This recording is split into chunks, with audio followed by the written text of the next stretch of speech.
Target with PS Parihar channel में आपका स्वागत है। आज के इस वीडियो में हम लोग बात करेंगे सबसे पहले यूपीएससी की, उसके बाद में हम लोग बात करेंगे यूपी ट्रिपल एससी की और अन्य भर्तियों की। तो वीडियो को जल्दी से लाइक कर दें, शेयर कर दें और जिन छात्रों ने चैनल को अभी भी सब्सक्राइब ना किया हो तो जल्दी से सब्सक्राइब कर लें ताकि आप लोगों को इसी प्रकार की ऑथेंटिक अपडेट से सबसे पहले मिलती रहे।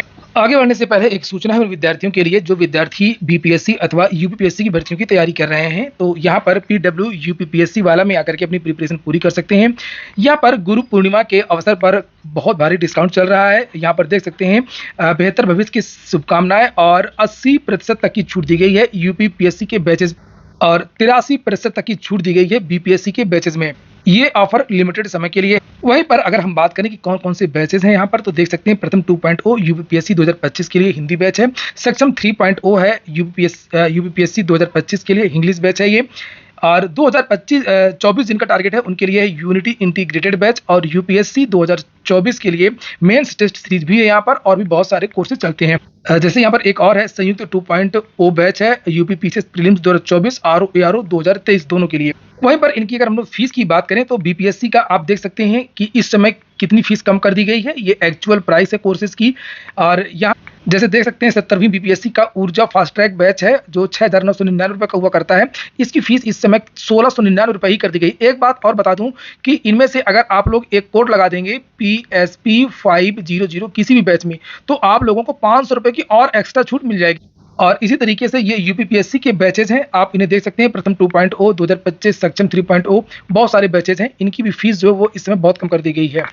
तो देख लीजिए ये सारे बैचेज हैं। इनकी जो लिंक्स है वो मैंने डिस्क्रिप्शन बॉक्स में दे दी है, तो आप लोग जल्दी से जाकर के ऑफर का लाभ ले सकते हैं और इसे ज्वाइन कर सकते हैं। याद रखिएगा कि जो कूपन कोड है PSP 500 इसको लगाएंगे तो 500 रुपए की और आप लोगों को एक्स्ट्रा छूट मिल जाएगी। शुरू करते हैं और बात करते हैं सबसे पहले यूपीएससी की बड़ी ब्रेकिंग न्यूज है, बहुत बड़ी। आपको पता होगा कि मामला पूजा खेड़कर का था और बहुत सारे विवाद हुए, फिर सोशल मीडिया में बात आ गई, लोगों ने दबाव बनाया, इन्फ्लुएंसर ने दबाव बनाया।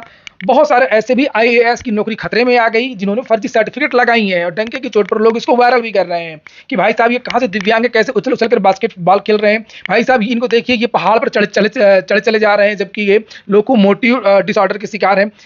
और भाई साहब ये पहले भी आईआरएस रह चुके हैं और ये पहले भी आईएफएस रह चुके हैं, अब आईएएस बन गए ईडब्ल्यूएस लगा करके। इनके पिता पति आईपीएस हैं और ये ईडब्ल्यूएस लगा रहे हैं। बहुत सारे लोगों की कुंडलियां खुलने लगी और उसके बाद में संघ लोक सेवा आयोग पर ही लोग सवाल खड़ा करने लगे कि भारत की सबसे बड़ी जो संस्था है, हालांकि ऐसा नहीं है, इसमें विवाद आज का नहीं है, विवाद तो बहुत पहले से है। जब संघ लोक सेवा आयोग के चेयरमैन की नियुक्ति हुई थी तभी सवाल उठ रहे थे। राहुल गांधी ने 2025 में ही ट्वीट किया था। हालांकि आजकल राहुल गांधी भटक गए हैं, वो हिंदू और जातिवाद पे लगे हैं और जो भर्तियां रोजगार का मुद्दा है उस पर उनका ध्यान कम है। और जो मीडिया वाली जो बातें होती हैं, हंगामा वाली जो बातें होती हैं, विपक्ष उनको ज़्यादा उठाता है। लेकिन जो मेन चीज़ है जो उठाना चाहिए वो भारत का जो विपक्ष है वो उस तरीके की बातें नहीं उठाता है। और जो जैसा यानी कि सत्ता पक्ष है वैसे विपक्ष है, दोनों एक दूसरे की तरह ही हैं। जो चीज़ें सत्ता पक्ष कर रही है वही चीज़ें विपक्ष भी कर रहा है। और जब इनकी नियुक्ति हुई थी तब यहाँ पर ये इन्होंने लिखा था यूनियन प्रचारक संघ कमीशन यूपीएससी का नाम India Institution is being demolished one institution at a time। Wire समाचार ने भी ये छापा था। New chairman of UPSC Manoj Soni shares close tie with BJP and RSS. खैर ये तो दूसरी बात है, लेकिन मुख्य मामला है कि आखिरकार संघ लोक सेवा आयोग घेरे में कैसे आ गया। पहले तो अन्य राज्यों से खबरें आया करती थी, कभी बिहार से, कभी यूपी से पुलिस कांस्टेबल पेपर लीक, कभी राजस्थान शिक्षक भर्ती का पेपर लीक, रीट वगैरह का, लेकिन इतनी बड़ी चीजें निकल करके नहीं आती थी। जैसे नीट यूजी में आप लोगों को देखने को मिला, यूजीसी नेट में आपको देखने को मिला, परीक्षा रद्द हुई, यूजीसी नेट की कैंसिल कर दी गई, पोस्टपोन कर दी गई। उसके बाद में सीधे सीधे यूपीएससी में सवाल उठाया जा रहा है। यूपीएससी में सवाल ये नया नहीं है, अभी ये मनोज सैनी आ गए तो अभी से हो रहा है। भैया 20-20 साल 30-30 साल पुरानी कुंडलियां हैं, लोग निकाल करके सब ला रहे हैं। 2011 में जिनका चयन हुआ था दिव्यांगता की मार्कशीट लगा करके 12 में था, तब किसकी सरकार थी, तो सभी सरकारों में हुआ। पूरी सेटिंगबाजी यूपीएससी में होती रही है, ऐसे लोगों के आरोप है और लोग उनका रिकॉर्ड भी ट्विटर पर दे रहे हैं, सोशल मीडिया में दे रहे हैं। भाई जांच करिए उनकी जो दे रहे हैं।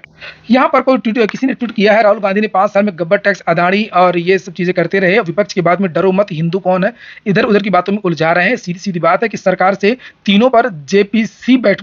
और अभी अभी न्यूज आ रही है कि जिस तरीके से यूपी ट्रिपल एससी के चेयरमैन प्रवीण कुमार ने बिना कार्यकाल पूरा किए स्वास्थ्य कारणों का हवाला देते हुए रिजाइन दे दिया और भाग खड़े हुए, क्योंकि आपको पता है कि यूपी ट्रिपल एससी में सबसे ज्यादा विवाद था। 32 भर्तियां लंबित थी, पिछली 20 भर्तियों की परीक्षाएं नहीं हुई हैं। और खाली नोटिफिकेशन जारी करके निकल गए हैं। उसी तरीके से जब इसमें घोटाले का आरोप आया संघ लोक सेवा आयोग में कि आखिरकार पूजा खेड़कर को कैसे जो प्राइवेट कॉलेज का जो सर्टिफिकेट था वो कैसे मान्य हो गया, पूजा खेड़कर ने कैसे नाम बदल बदल करके 3-4 बार अलग से आवेदन कर लिए, उम्र बदल बदल करके कैसे आवेदन कर लिए, कैसे कौन सी मार्कशीट की उन्होंने जांच नहीं की, संघ लोक सेवा आयोग क्या किस तरीके से काम करता है, पूरे के पूरे सवालों घेरे में आ गया और बहुत सारे जो आईएएस हैं उनकी नौकरी सख्ते में आ गई है, जो ट्विटर अकाउंट वगैरह बंद करके भाग गए हैं।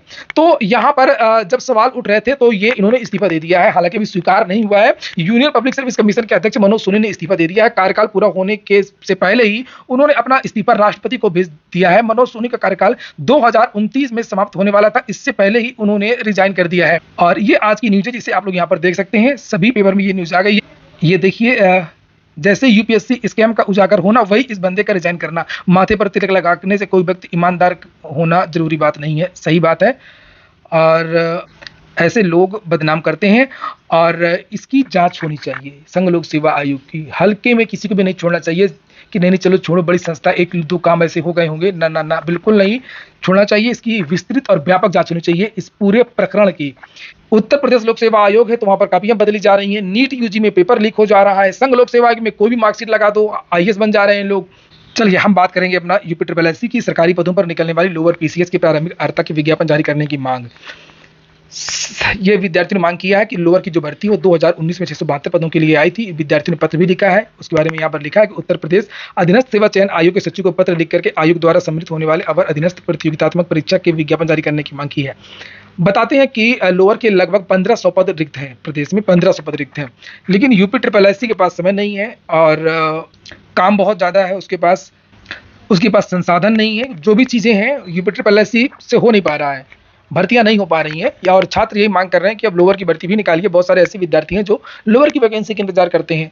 तो मैं तो ये कहूँगा कि अब इसको जो है ना लोक सेवा आयोग को भेज देना चाहिए। यूपी ट्रिपल एससी से तो हो नहीं पा रहा है, यूपी ट्रिपल एससी एक तरीके से फेल हो चुका है। इसके पुनर्गठन की आवश्यकता है, इसकी नियमावली में बदलाव की आवश्यकता है, इसको कुछ एक्स्ट्रा अधिकार देने की आवश्यकता है, इसके लिए इसको अलग से बजट देने की आवश्यकता है।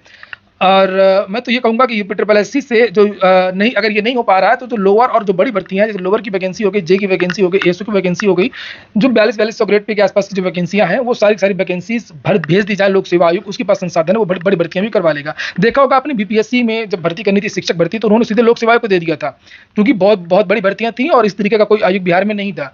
तो उत्तर प्रदेश सरकार भी सोचे कि भर्तियां बहुत ज़्यादा हो गई हैं, अब जो कुछ भर्तियां लोक सेवा को दे दी जाए। लोक सेवा आयोग में मैंने बताया ना अभी कि जैसे केवल उसमें विज्ञापन जारी करने भर की देर होती है। अगर विज्ञापन जारी हो गया, मतलब कमान में तीर चढ़ गया, तो समझ लीजिए खत्म, बहुत जल्दी भर्ती हो जाती है, बहुत ज़्यादा समय नहीं लगता है। हाँ, पेपर लीक हो जाए तो मामला अलग है, कोई और कोई दिक्कत हो जाए, नहीं तो फिर देर नहीं होती उसमें। चलिए बात हो रही है तो यूपी ट्रिपल एससी की मैं आपको बता दूं कि यूपी ट्रिपल एससी का एक पोस्टर वायरल हो रहा है। ये जबरदस्त आज सभी फेसबुक ग्रुप, व्हाट्सएप ग्रुप वगैरह में ये देखिए, जूनियर इंजीनियर 2018 परिणाम को लेकर के अजीबो गरीब कारनामे करते दिखे अभ्यर्थी, लापता जेई 2018 अंतिम परिणाम की तलाश। आज मैं बता दूं ये तो 2018 की वैकेंसी है। कंबाइंड टेक्निकल के विद्यार्थी बेचारे आज गए, कुछ विद्यार्थी, ज़्यादा नहीं गए, 5-10 विद्यार्थी आज गए हैं लोकल के, लखनऊ के। कंबाइंड टेक्निकल तो 2016 की भर्ती है, वो भी भर्ती, ऐसी बहुत सारी भर्तियां लापता हैं और अनोखा पोस्टर विद्यार्थी के लहरा रहे हैं। जेई के विद्यार्थियों ने जबरदस्त संघर्ष किया है। ये संघर्ष तो शायद ही किसी विद्यार्थियों ने किया हो। एक जूनियर असिस्टेंट 2016 की भर्ती थी, वो भी विद्यार्थियों ने काफ़ी मेहनत किया था और इन विद्यार्थियों ने भी मेहनत किया। एएसओ 2019 के विद्यार्थियों ने भी मेहनत की थी। तो यहाँ पर आप लोग भी इस वीडियो को ज़्यादा से ज़्यादा शेयर करें, वायरल करें, और चाहे यूपी ट्रिपल एससी की बात हो चाहे यूपीएससी की बात हो, ये वीडियो वायरल ही होना चाहिए।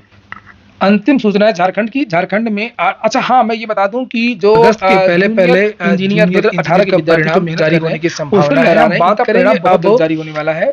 काम झारखंड झारखंड भी कम नहीं है, उल्टा खड़ा हो जाएगा, काफी जल्दी परिणाम जारी। अभी तक जब से ये टीटी शुरू हुआ झारखंड में केवल 2 बार 10 अगस्त के पहले 13 में, एक बार 2016 अगस्त के पहले लिखा है 23 तारीख से आवेदन शुरू है, ये नोटिफिकेशन है। मैंने अपने टेलीग्राम पर डाल दिया, तो आप लोग इसे जाकर के देख सकते हैं। टीटी की आवेदन कर सकते हैं, कम नहीं है। और अभी तक जब से ये टीटी शुरू हुआ तो झारखंड में केवल 2 बार टीटी हुआ, एक बार 2013 में, एक बार 2016 में।